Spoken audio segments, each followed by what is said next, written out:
Imagine करो आपने पूरे साल मेहनत की, सैलरी कमाई और क्या होगा अगर सारी सैलरी चली जाए लोन रिपेमेंट करने में। अब ऐसा ही कुछ दुनिया के साथ हो रहा है।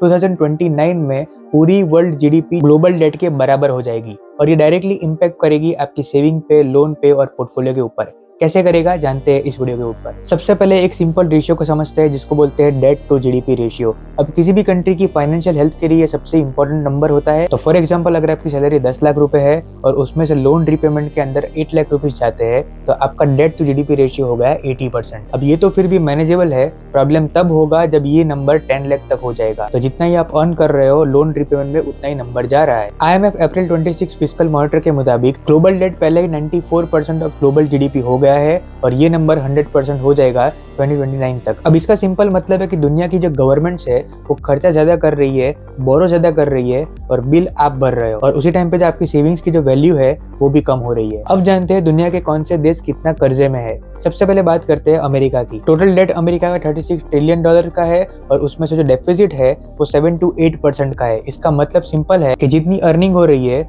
उसका 7 to 8% ज्यादा खर्चा कर रहे हैं और ये फिगर 2031 तक 142% हो जाएगा अपने जीडीपी के कंपैरिजन में। अब अगर चाइना की बात करें तो रियल एस्टेट क्राइसिस पहले से ही है, उसके ऊपर डोमेस्टिक डिमांड को सपोर्ट करने के लिए ज्यादा बोरो कर रहे हैं तो 2031 तक डेट रेशियो 127% हो जाएगा अपने जीडीपी के कंपैरिजन में। अब यही नंबर इंडिया के लिए 84% है जो कि रिलेटिवली बेटर है दूसरे कंट्रीज के कंपैरिजन में। लेकिन अगर ग्लोबल कंडीशंस बिगड़ती है तो इंडिया भी अफेक्ट होगा इससे। अब ये चीजें इतनी फास्ट क्यों बढ़ी इसको क्विकली समझते हैं। सबसे पहले मिडिल ईस्ट वॉर की वजह से जो भी एनर्जी मार्केट थे उसके अंदर क्रैश हुआ। नेक्स्ट जितनी भी गवर्नमेंट्स थी उनको सब्सिडीज देनी पड़ी फ्यूल के ऊपर। अब इन सारों के ऊपर यूक्रेन की रिकंस्ट्रक्शन कॉस्ट भी आई जो कि यूक्रेन के जीडीपी के 3 गुना है। इसके अलावा अमेरिका ने भी मिलिट्री एड की वजह से अपना डेफिसिट को बढ़ा लिया। अब इन सारों के चलते IMF ने क्लियरली बोल दिया है कि जो भी फिस्कल मार्जिन था वो ऑलमोस्ट जीरो हो चुका है। अब ये चीजें इंडिया को डबल बर्डन में डाल देता है। सबसे पहले तो ऑयल महंगा हो जाता है और उसके अलावा जो इंपोर्ट बिल है वो भी इंक्रीज हो जाता है। तो दुनिया के अंदर वॉर हम नहीं लड़ रहे लेकिन बिल जरूर भर रहे हैं। अब समझते हैं कि ये चीजें आपकी सेविंग पे कैसे अफेक्ट करती है। अब ज्यादातर लोग ये चीजें समझ नहीं पाते।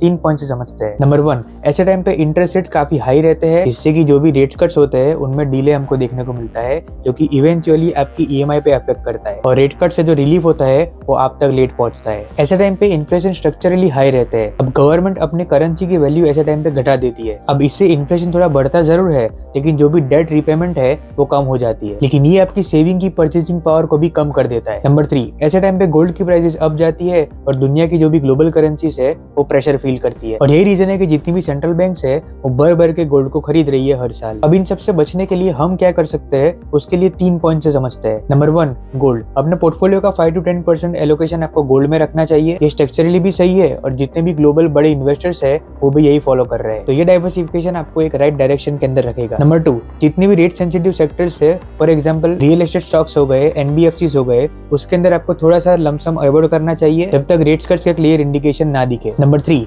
SIP को आपको कंटिन्यू रखना है, बंद नहीं करना है क्योंकि वॉलेटिलिटी एक बाइंग अपॉर्चुनिटी है, एग्जिट का सिग्नल नहीं, क्योंकि ऐसे टाइम पे जनरेशन वेल्थ आप बना सकते हो। Thanks for watching.